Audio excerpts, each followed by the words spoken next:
Evangelio según San Marcos capítulo 12. Parábola de los labradores malvados. Entonces comenzó Jesús a hablarles en parábolas. Un hombre plantó un viñedo, lo cercó, cavó un lagar y construyó una torre de vigilancia. Luego arrendó el viñedo a unos labradores y se fue de viaje. Llegada la cosecha, mandó un siervo a los labradores para recibir de ellos parte de la cosecha, pero ellos lo agarraron, lo golpearon y lo despidieron con las manos vacías. Entonces les mandó otro siervo, a este le rompieron la cabeza y lo humillaron. Mandó a otro, y a este lo mataron. Mandó a otros muchos, y a unos los golpearon, a otros los mataron. Le quedaba todavía uno, su hijo amado. Por último lo mandó a él, pensando: a mi hijo sí lo respetarán. Pero aquellos labradores se dijeron unos a otros: este es el heredero, matémoslo y la herencia será nuestra. Así que le echaron mano y lo mataron, y lo arrojaron fuera del viñedo. ¿Qué hará el dueño? ¿Volverá, acabará con los labradores y dará el viñedo a otros? ¿No han leído ustedes esta escritura? La piedra que desecharon los constructores ha llegado a ser la piedra angular. Esto ha sido obra del Señor y nos deja maravillados. Cayendo en cuenta de que la parábola iba dirigida contra ellos, buscaban la manera de arrestarlo, pero temían a la multitud, así que lo dejaron y se fue. El pago de impuestos al César. Luego enviaron a Jesús a algunos de los fariseos y los partidarios del rey Herodes para tenderle una trampa con sus mismas palabras. Al llegar, dijeron: Maestro, sabemos que eres un hombre íntegro, no te dejas influir por nadie, porque no te fijas en las apariencias, sino que enseñas el camino de Dios de acuerdo con la verdad. ¿Está permitido pagar impuestos al César o no? ¿Debemos pagar o no? Pero Jesús, sabiendo que fingían, respondió: ¿por qué me tienden trampas? Tráiganme una moneda romana para verla. Le llevaron la moneda y les preguntó: ¿de quién es esta imagen y esta inscripción? Del César, contestaron. Y Jesús les dijo: denle pues al César lo que es del César, y a Dios lo que es de Dios. Y quedaron admirados de él. El matrimonio en la resurrección. Entonces los saduceos, que dicen que no hay resurrección, fueron a verlo y le plantearon un problema. Maestro, Moisés nos enseñó en sus escritos que si un hombre muere y deja a la viuda sin hijos, el hermano de ese hombre tiene que casarse con la viuda para que su hermano tenga descendencia. Ahora bien, había 7 hermanos. El primero se casó y murió sin dejar descendencia. El segundo se casó con la viuda, pero también murió sin dejar descendencia. Lo mismo le pasó al tercero. En fin, ninguno de los 7 dejó descendencia. Por último, murió también la mujer. En la resurrección, ¿de cuál será esposa esta mujer, ya que los 7 estuvieron casados con ella? ¿Acaso no andan ustedes equivocados? Respondió Jesús. Es que desconocen la escritura y el poder de Dios. Cuando resuciten los muertos, no se casarán ni serán dados en casamiento, sino que serán como los ángeles que están en el cielo. Pero en cuanto a que los muertos resucitan, ¿no han leído en el libro de Moisés, en el pasaje sobre la zarza, cómo Dios le dijo: yo soy Dios de Abraham, de Isaac y de Jacob? Él no es Dios de muertos, sino Dios de vivos. Ustedes andan muy equivocados. El mandamiento más importante. Uno de los maestros de la ley se acercó y los oyó discutiendo. Al ver lo bien que Jesús había contestado, les preguntó: de todos los mandamientos, ¿cuál es el más importante? Jesús contestó: el más importante es: escucha, Israel, el Señor nuestro Dios es el único. Ama al Señor tu Dios con todo tu corazón, con toda tu alma, con toda tu mente y con todas tus fuerzas. El segundo es: ama a tu prójimo como a ti mismo. No hay otro mandamiento más importante que estos. Bien dicho, maestro, respondió el maestro de la ley. Tienes razón al decir que Dios es uno solo y que no hay otro fuera de él. Amarlo con todo el corazón, con todo el entendimiento y con todas las fuerzas, y amar al prójimo como a uno mismo es más importante que todos los holocaustos y sacrificios. Al ver Jesús que había respondido con inteligencia, le dijo: no estás lejos del reino de Dios. Y desde entonces nadie se atrevió a hacerle más preguntas. ¿De quién es hijo el Cristo? Mientras enseñaba en el templo, Jesús les propuso: ¿cómo es que los maestros de la ley dicen que Cristo es descendiente de David? David mismo, hablando por el Espíritu Santo, declaró: dijo el Señor a mi Señor: siéntate a mi derecha, hasta que ponga a tus enemigos debajo de tus pies. Si David mismo lo llama Señor, ¿cómo puede entonces ser su descendiente? La muchedumbre lo escuchaba con agrado. Como parte de su enseñanza, Jesús decía: Tengan cuidado de los maestros de la ley. Les gusta pasearse con ropas ostentosas y que los saluden en las plazas. Ocupan los primeros asientos en las sinagogas y los lugares de honor en los banquetes. Se apoderan de los bienes de las viudas y a la vez hacen largas plegarias para impresionar a los demás. Estos recibirán peor castigo.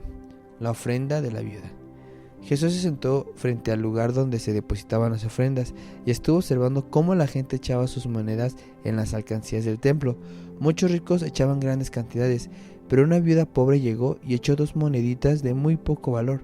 Jesús llamó a sus discípulos y dijo: les aseguro que esta viuda pobre ha echado en el tesoro más que todos los demás, porque todos ellos dieron de lo que les sobraba, pero ella, de su pobreza, echó todo lo que tenía, todo su sustento.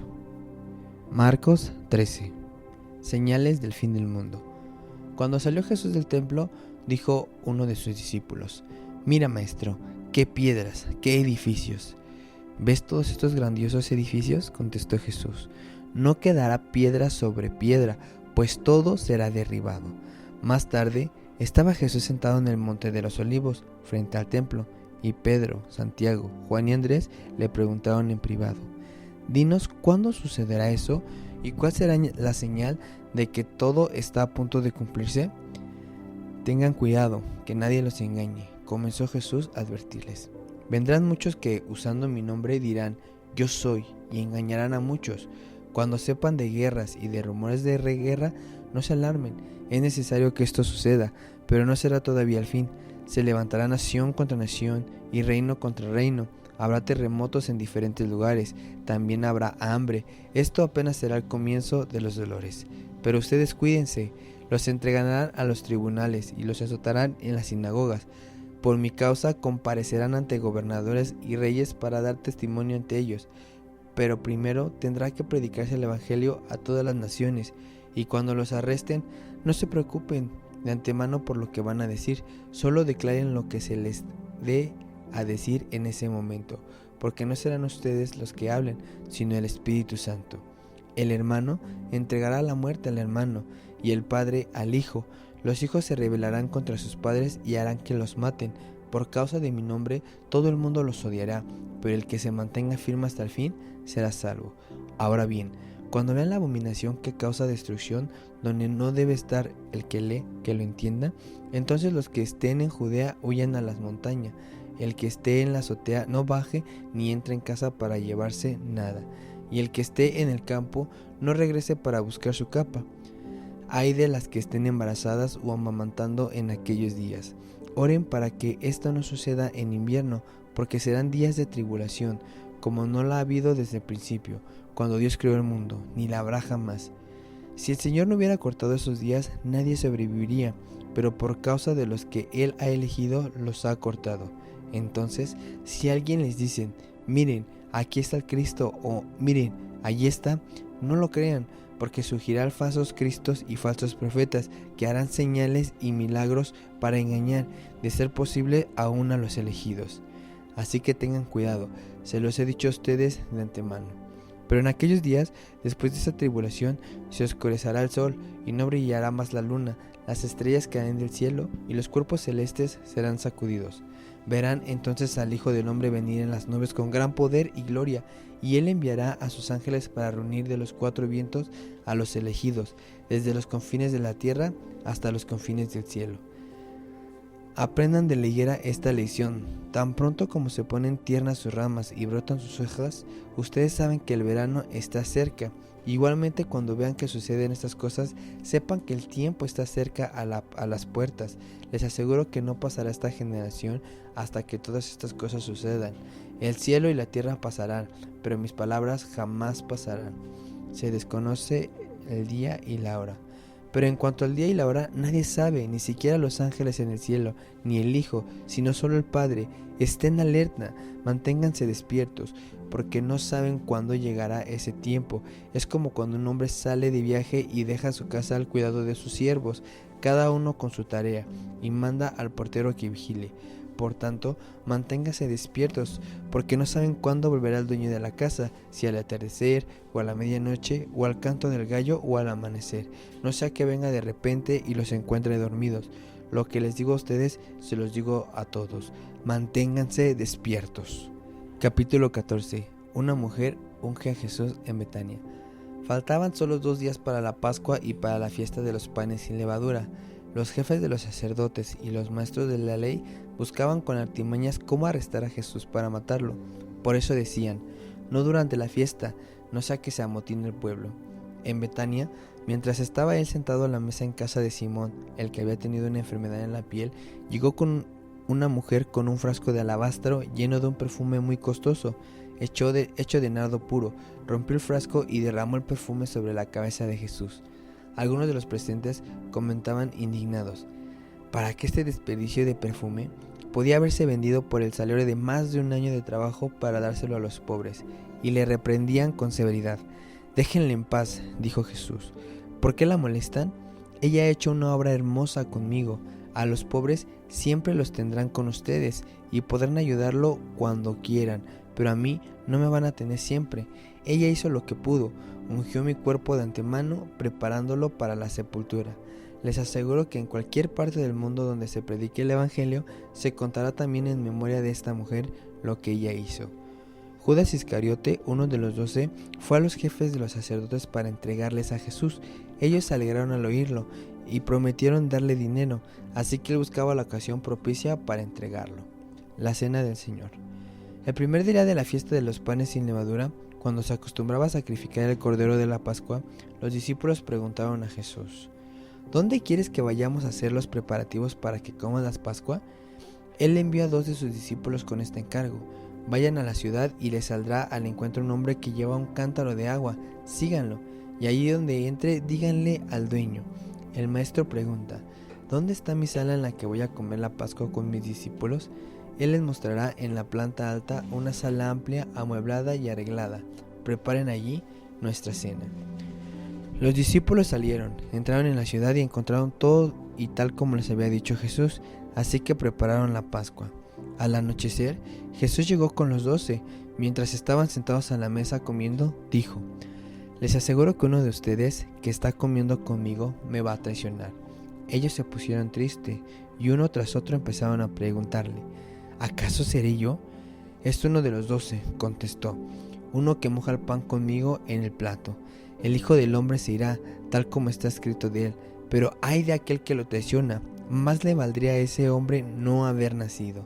Mientras comían, Jesús tomó el pan y lo bendijo, luego lo partió y se los dio a ellos, diciéndoles: tomen, esto es mi cuerpo.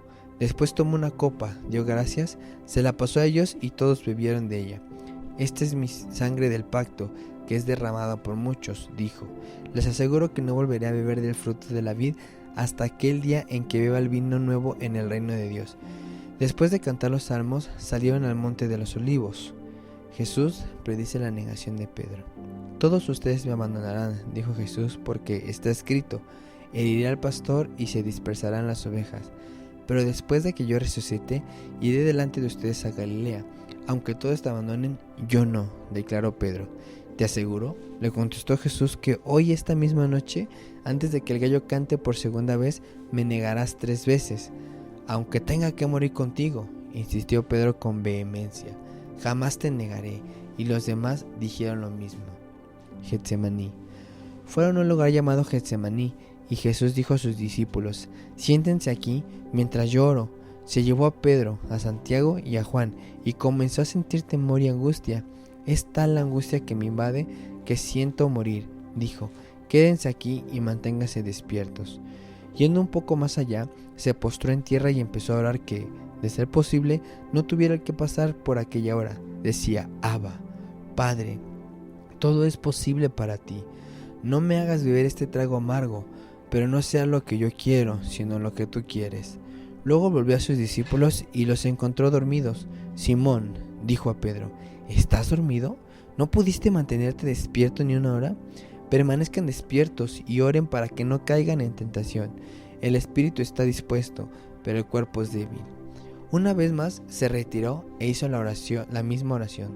Cuando volvió, otra vez los encontró dormidos, porque se les cerraban los ojos de sueño. No sabían qué decirle. Al volver por tercera vez, les dijo: ¿siguen durmiendo y descansando? Se acabó. Ha llegado la hora, miren, el Hijo del Hombre va a ser entregado en manos de pecadores. Levántense, vámonos, ahí viene el que me traiciona. Arresto de Jesús. Todavía estaba hablando Jesús cuando apareció Judas, uno de los 12. Lo acompañaba una turba armada con espadas y palos, enviada por los jefes de los sacerdotes, los maestros de la ley y los líderes religiosos.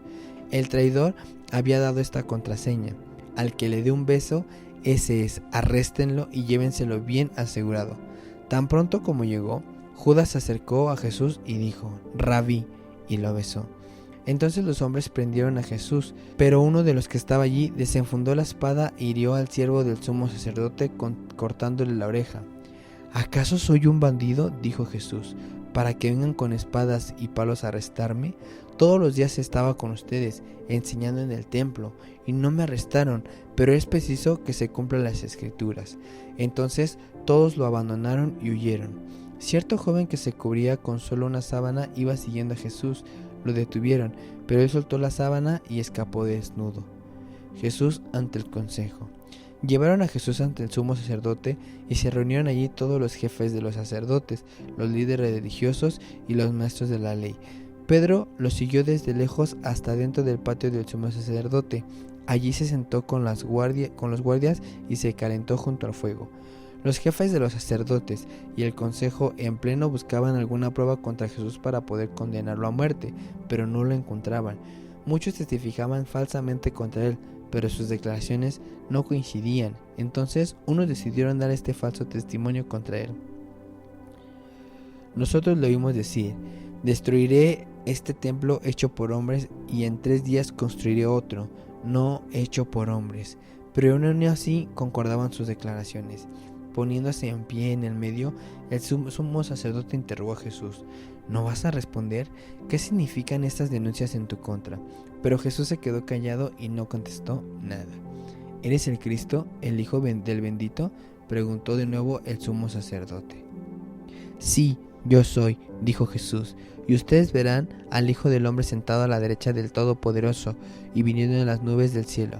¿Para qué necesitamos más testigos?, dijo el sumo sacerdote, rasgándose las vestiduras. Ustedes han oído la blasfemia. ¿Qué les parece? Todos ellos lo condenaron como digno de muerte. Algunos comenzaron a escupirlo y luego a vendarle sus ojos. Les daban puñetazos. ¡Profetiza!, gritaban. Los guardias también lo abofeteaban. Pedro niega a Jesús. Mientras Pedro estaba abajo en el patio, pasó una de las criadas del sumo sacerdote. Cuando vio a Pedro calentándose, se fijó en él. Tú también estabas con ese nazareno, con Jesús, le dijo ella, pero él lo negó. No lo conozco, ni siquiera sé de qué estás hablando, y salió a la entrada. En ese momento el gallo cantó. Cuando la criada lo vio allí, dijo de nuevo a los presentes: este es uno de ellos, y él lo volvió a negar. Poco después, los que estaban allí dijeron a Pedro: seguro que eres uno de ellos, pues eres Galileo. Él comenzó a echarse maldiciones. No conozco a ese hombre del que hablan, juró. Al instante el gallo cantó por segunda vez. Pedro se acordó de lo que Jesús le había dicho: antes de que el gallo cante por segunda vez, me negarás 3 veces, y se echó a llorar.